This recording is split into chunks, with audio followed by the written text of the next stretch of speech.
कुफर टूटा खुदा खुदा करके आखिरकार वो वक्त आ गया जब हमें मालूम है कि एशिया कप 31 अगस्त को खेला जाएगा। ये सारा जो मामला उलझ गया था पाकिस्तान और इंडिया को लेकर एसीसी इवेंट, ये सब मुझे याद पड़ता है कि अगस्त में 2022 में जय शाह साहब ने गैर रस्मी गुफ्तगू की थी भारतीय मीडिया से। उन्होंने ये कहा था, ऑफ कैमरा ब्रीफिंग थी, कि पाकिस्तान में जो है एशिया कप नहीं खेला जाएगा, इंडिया टीम ट्रैवल नहीं करेगी और ये एक न्यूट्रल मुकाम पर खेला जाएगा, जो कि बहुत बड़ी ज्यादती थी क्योंकि आपने खुद ही एशिया कप पाकिस्तान को ग्रांट किया था और यूनानिमसली आपने अकेले ही फैसला कर लिया कि जी पाकिस्तान हमारी टीम नहीं जाएगी और ये जो है इवेंट न्यूट्रल वैल्यू पे खेला जाएगा। इसका ये जो स्टेटमेंट जो उन्होंने दिया था, उनको भी शायद उस वक्त अंदाजा नहीं होगा कि इसके रिप्रिकॉशंस क्या होंगे। वो भी शायद एक आम, अगर मैं सड़क की लैंग्वेज बात करूं, वो भी पाकिस्तान को बड़ा हल्का ले रहे थे कि यार ये एक बोर्ड है जो कि हम जिस तरह ट्विस्ट करेंगे और इसका आर्म ट्विस्ट करेंगे और ये आर्म ट्विस्ट हो जाएगा। लेकिन ऐसा नहीं हुआ। पाकिस्तान ने अपनी अहमियत दिखाई और नजम सेठी साहब को इसमें क्रेडिट जाता है। मैं ये बात कहूंगा कि नजम सेठी साहब को इसका क्रेडिट इसलिए जाता है क्योंकि नजम सेठी साहब के पास क्या चॉइस थी कि या तो भारत की बात आराम से मान लेते या आप हेड ऑन करते कि नहीं जी हमें ये पॉलिसी मंजूर नहीं है, आपने ये अकेले फैसला कैसे कर लिया। और उन्होंने, मेरा ख्याल है कि ये नजम सेठी से पहले भी रमीज राजा का एक बड़ा स्ट्रिक्ट स्टांस था इसके ऊपर, और इसका क्रेडिट अगर देंगे तो दोनों शख्सियात को देंगे, रमीज राजा को भी देंगे और नजम सेठी साहब को भी देंगे। नजम सेठी साहब को इसलिए ज्यादा देंगे कि इन्होंने इसको तसलसल दिया और एक नया मॉडल लेकर आए। जैसे क्रिकेट में आपने नई नई टर्म्स सुनी होंगी, जैसे दूसरा जो था वो सकलैन मुश्ताक में आजाद किया था, या रिवर्स स्विंग पाकिस्तान का आड़ा। इस तरह हाइब्रिड मॉडल का जब जिक्र होगा तो नजम सेठी साहब को जो है वो याद रखा जाएगा कि नजम सेठी साहब ने ये मॉडल पेश किया था। और मुझे लगता है आने वाले जो कई सालों में है वो इस हाइब्रिड मॉडल से फायदा उठाएंगी टीमें। और देखिए, भारत को इस बात का, जय शाह साहब को एक लेसन तो जरूर मिला है कि आप इस तरह किसी भी बोर्ड को आप हल्के में नहीं ले सकते, आप इस तरह राइट ऑफ नहीं कर सकते। माना कि आपकी इकोनॉमी बहुत स्ट्रांग है, माना कि आप आईसीसी पर रूल करते हैं, माना कि आप बहुत स्ट्रांग पोजीशन में हैं, लेकिन इसका मतलब ये नहीं है कि आप दूसरे बोर्ड से कंसल्ट ही ना करें और इनफरादी तौर पर आप डिसीजन लेने लगे। तो ये एक, अगर आपने इससे लर्न किया है, बीसीसीआई ने आई होप इससे लर्न जरूर किया होगा कि अब जो आने वाले जो फ्यूचर में जो इस तरह भी इंडिया पाकिस्तान के जो ताल्लुकात रहेंगे, इस पर बीसीसीआई आई थिंक बहुत मोहतात रहेगा।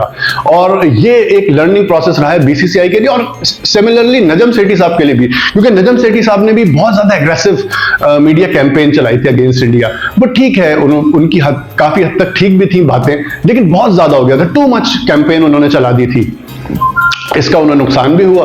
और अब देखना यह है कि फ्यूचर में किस तरह होता है पाकिस्तान और इंडिया के मामला। देखिए जी, पाकिस्तान का जो मीडिया है वो ये कह रहा है, बहुत जश्न मना रहा है कि जी हमारी बहुत बड़ी जीत है। बिलाशुबा इसमें पाकिस्तान का पलड़ा थोड़ा भारी रहा है जरूर, क्योंकि एक इंडिया ने जब आपको कह दिया था कि जी यहाँ पे पाकिस्तान हमारी टीम जाएगी नहीं और हम जो है जी एशिया कप न्यूट्रल वैल्यू, वहां से इंडिया ने अपना स्टांस बदला और वो उनको हम बैकफुट पे लाए और 4 मैचों के लिए उन्होंने रजामंदी जाहिर की। तो इससे जाहिर होता है कि पाकिस्तान का पलड़ा थोड़ा सा भारी जरूर रहा है इस दफा। आई एम नॉट सेइंग कि मैं पाकिस्तानी हूं, लेकिन अगर न्यूट्रल ऑब्जर्व करूं मैं, तो मुझे भी ये लगता है कि पाकिस्तान की ने अपने कार्ड्स को बहुत ही वाइजली प्ले किया है। दूसरा देखिए, एक इंडियन मीडिया में चल रहा था, क्योंकि जाहिर है पाकिस्तान का जब हाइब्रिड मॉडल एक्सेप्ट हुआ, जो इंडिया के बड़े बड़े दिग्गज वहां पे कहते हैं कि हमारे जर्नलिस्ट हैं, वो जब कह रहे थे जी हाइब्रिड मॉडल नहीं माना, ये नहीं हुआ, वो नहीं हुआ, अब वो ये कह रहे हैं कि नहीं जी, पाकिस्तान जो है वो इस बात पे भारतीय क्रिकेट बोर्ड जो है वो माना है कि पाकिस्तान जो है वो इंडिया ट्रैवल करेगा अक्टूबर में 50 ओवर का जो फॉर्मेट है वर्ल्ड कप के लिए। ऐसा भी नहीं है। अब नजम सेठी साहब ने बिल्कुल क्लियर कर दिया है कि ऐसी कोई बात नहीं है, हम जरूरी नहीं है कि अगर हाइब्रिड मॉडल इंडिया मान गया है तो हम वर्ल्ड कप के लिए इंडिया भी जाएंगे। सीधा आजकल जो उन्होंने प्रेस कॉन्फ्रेंस की है, बिल्कुल वाजे दो टोक सेठी साहब ने ऐलान किया है कि ऐसा कोई गेम नहीं है। हमारी जो बोर्ड है वो सरकार से पूछेगा, गवर्नमेंट से पूछेगा। जो फॉर्मूला भारत अप्लाई करता था पाकिस्तान पे, अब पाकिस्तान ने भी वही फॉर्मूला भारत पे अप्लाई करना शुरू कर दिया है। इन्होंने भी अब यही कहा है कि जी हम गवर्नमेंट से पूछेंगे, अगर गवर्नमेंट कहेगी तो हम भारत ट्रैवल करेंगे, चाहे अहमदाबाद हो, कलकत्ता हो, चेन्नई हो।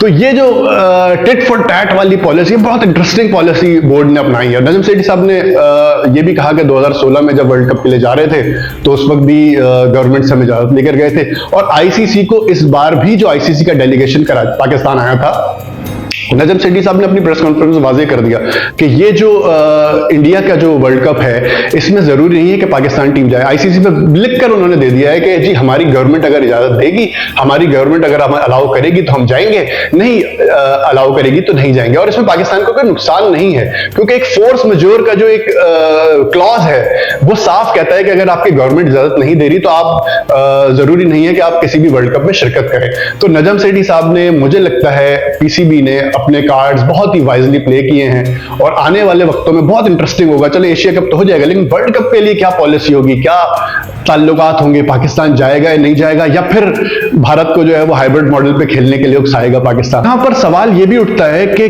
क्या हुआ अचानक कि इतनी खबरें आ रही थी भारतीय मीडिया में कि हाइब्रिड मॉडल जी मंजूर नहीं होगा, अचानक हाइब्रिड मॉडल को मंजूरी क्यों मिलती है?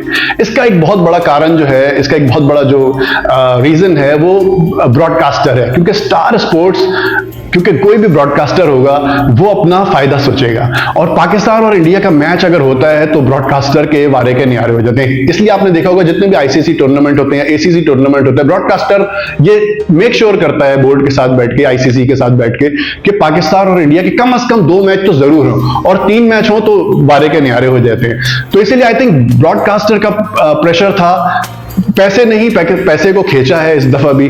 और जो बीसीसीआई पैसे का जो अपना भरम देता था दूसरे बोर्ड्स पे, अब उसी पैसे में खुद ट्रैप हो गया है और वो पाकिस्तान का हाइब्रिड मॉडल एक्सेप्ट करने पे रजामंद हो गया है। आई होप कि आपको ये मेरा एनालिसिस पसंद आया होगा। अपनी राय का इजहार कीजिए। Thank you.